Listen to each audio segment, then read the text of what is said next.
1:30. അപ്പോൾ ഇതുവരെ കൊടുത്ത വാർത്തകൾക്കൊന്നും ഒരു അടിസ്ഥാനവുമില്ല. എന്നോടൊരു ഹൈക്കമാൻഡ് ആവശ്യപ്പെട്ടിട്ടില്ല. അത് തെളിയിച്ചാൽ നിങ്ങൾ പറയുന്ന ജോലി ഞാനും ചെയ്യാം. എന്നോട് ഹൈക്കമാൻഡ് ആവശ്യപ്പെട്ടു തെളിയിച്ചാൽ ഞാൻ യൂത്ത് കോൺഗ്രസ് സംസ്ഥാന പ്രസിഡന്റ് സ്ഥാനം രാജിവെക്കുകയാണ്. ആ രാജിവെക്കുന്നത് ഞാൻ കുറ്റം ചെയ്തതുകൊണ്ടല്ല, എന്നെ ന്യായീകരിക്കേണ്ടുന്ന ബാധ്യതയല്ല പാർട്ടി പ്രവർത്തകർക്കുള്ളത്. പാർട്ടി പ്രവർത്തകർ ആർജവത്തോടുകൂടി ഈ സർക്കാരിൻ്റെ കൊള്ളരുതായ്മകൾക്കെതിരെ ഞാൻ ഉൾപ്പെടെയുള്ള പാർട്ടി പ്രവർത്തകർ ആഞ്ഞടിക്കും. അത് സൈബറിടത്തിൽ, തെരുവിൽ, പ്രക്ഷോഭങ്ങളിൽ, മാധ്യമങ്ങളിൽ ഞങ്ങൾ ആഞ്ഞടിക്കും. ആ ആഞ്ഞടിക്കേണ്ട സമയത്ത് തന്നെ ന്യായീകരിച്ചുകൊണ്ടിരിക്കലല്ല കോൺഗ്രസ് പ്രവർത്തകരുടെ ബാധ്യത എന്നുള്ളത് കൊണ്ട് കോൺഗ്രസ് പ്രവർത്തകരുടെ സമയത്തെ കൂടി മാനിച്ചുകൊണ്ട് അവർക്ക് വലിയ ജോലിയുണ്ട്. നിയമസഭാ തെരഞ്ഞെടുപ്പും ത്രിതല പഞ്ചായത്ത് തെരഞ്ഞെടുപ്പും വരികയാണ്. അപ്പോൾ അവർ ആ ജോലിയാണ് ചെയ്യേണ്ടത്. അതുകൊണ്ട് എൻ്റെ മുഴുവൻ കോൺഗ്രസ് പ്രവർത്തകരോടുമുള്ള എൻ്റെ അഭ്യർത്ഥന, പ്രിയപ്പെട്ട സഹപ്രവർത്തകരുടെ അഭ്യർത്ഥന, എൻ്റെ നിരപരാധിത്വം തെളിയിക്കേണ്ടുന്ന ബാധ്യത ഞാൻ ഏറ്റെടുക്കും. യൂത്ത് കോൺഗ്രസ് അധ്യക്ഷ സ്ഥാനത്ത് നിന്ന് രാഹുൽ മാങ്കൂട്ടം രാജിവെച്ചിരിക്കുകയാണ്. പാലക്കാട് MLA സ്ഥാനത്തെക്കുറിച്ച് ഇതുവരെയായിട്ടൊന്നും പറഞ്ഞിട്ടില്ല. ആ രാജിവെച്ചുകൊണ്ടുള്ള വാക്കുകളാണ് പ്രേക്ഷകർ ആദ്യമേ കേട്ടത്. ആ മുഖത്ത് ശ്രദ്ധിച്ചു നോക്കണം. ആ വീഡിയോയുടെ മുഖത്ത് ശ്രദ്ധിക്കേണ്ട കാര്യമുണ്ട്. പണ്ടത്തെ പോലെ വീരശൂര പരാക്രമങ്ങളൊന്നുമില്ല. അല്പം ചൂളിയിരിക്കുകയാണ്.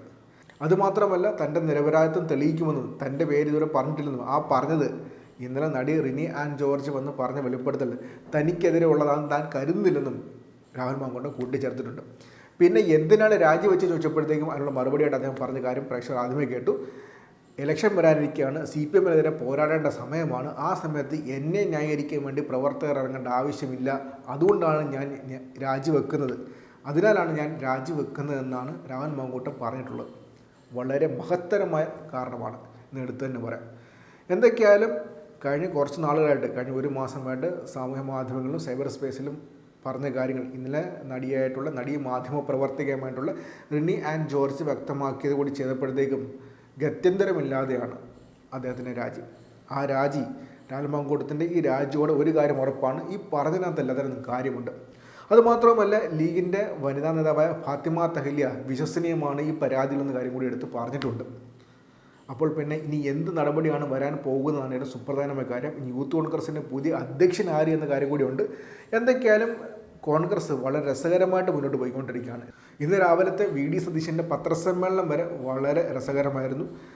ഗത്യന്തരമില്ലാത്ത മറുപടിയാണ് അവിടെയും വന്ന്. അതുപോലത്തെ ഒരു ദൃശ്യമാണ് പാലക്കാട് MLA നമ്മളിന്ന് കണ്ടത്.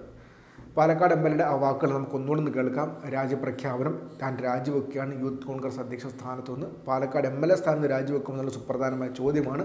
എന്തായാലും ഇനി 250ഓളം ദിവസമേ ഉള്ളൂ നിയമസഭാ ഇലക്ഷൻ. അതുകൊണ്ട് തന്നെ രാജിവെച്ചാൽ തന്നെ ഒരു ബൈ ഇലക്ഷൻ വരാൻ പോകുന്നില്ല. അടുത്ത നിയമസഭാ ഇലക്ഷനൊപ്പം തന്നെ ആയിരിക്കും കാര്യം നടക്കാൻ പോകുന്നത്. അടുത്ത നിയമസഭാ ഇലക്ഷനിൽ പാലക്കാട് മത്സരിക്കാൻ വേണ്ടി മുൻ പാലക്കാട് MLA ചെയ്ത പരിപാടിയാണോ എന്ന് ചോദിച്ചു കഴിഞ്ഞാൽ അത് ചിന്തിക്കേണ്ട ചോദ്യമാണ്. എന്നാൽ ഈ സമയത്ത് ഒരുപാട് പേരെക്കുറിച്ച് ചിന്തിക്കേണ്ട, അതിൽ സുപ്രധാനമായി ചിന്തിക്കേണ്ട 2 പേര് P. സേരനും AK ഷാനുവുമാണ്. രാഹുൽ മാങ്കൂട്ടത്തിൻ്റെ സ്ഥാനാർത്ഥിത്വം പ്രഖ്യാപിച്ചപ്പോൾ കോൺഗ്രസുമായി കലഹിച്ച് പുറത്തു വന്ന അവർ 2 പേരുമാണ്. അവർ 2 പേരും അന്ന് പറഞ്ഞ പല കാര്യങ്ങളും ഇപ്പോൾ യാഥാർത്ഥ്യമായിക്കൊണ്ടിരിക്കുകയാണ്. ചിന്തിക്കേണ്ട കാര്യമാണ്. എന്തായാലും മാങ്കൂട്ടത്തിൻ്റെ ആ വാക്കുകൾ നമുക്കൊന്നുകൂടെ കേൾക്കാം. ആ രാജി പ്രഖ്യാപനം യൂത്ത് കോൺഗ്രസ് അധ്യക്ഷ സ്ഥാനത്ത് നിന്ന് 1:30. അപ്പോൾ ഇതുവരെ കൊടുത്ത വാർത്തകൾക്കൊന്നും ഒരു അടിസ്ഥാനവുമില്ല.